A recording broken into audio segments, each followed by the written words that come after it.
Something unusual is happening between the US and Israel right now, two allies that usually walk in lockstep.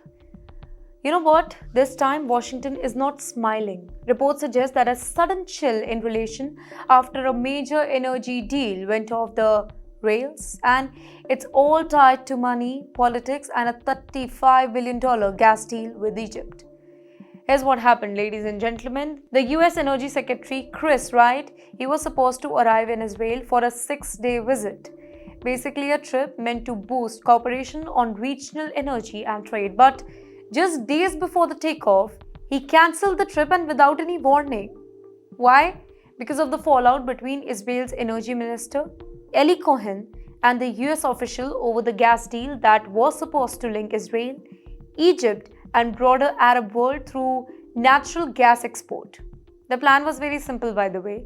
Israel would export gas to Egypt, which would then ship it to Europe. The US supported this move as part of its broader strategy to reduce Europe's dependence on Russian gas and bring stability to the Middle East energy markets. But Israel suddenly pulled back, saying that it wouldn't go ahead unless domestic prices for Israeli consumers were lowered first. In other words, Israel wanted to make sure that Israelis weren't paying more for gas than the Egyptians who would be buying it. Well, that decision really angered Washington here. According to insiders, Trump's advisors see it as a breach of trust that could derail months of quiet negotiations here. In fact, some even described Israel's move as acting against its own allies.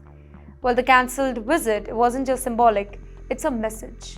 The US has now made it very clear that it expects Israel to honor its regional commitments, specifically when American energy interests and Arab partners are involved. And yes, here's it gets more interesting because for the very first time in years, the US seems to be siding with Arab nations over Israel, at least on an economic front.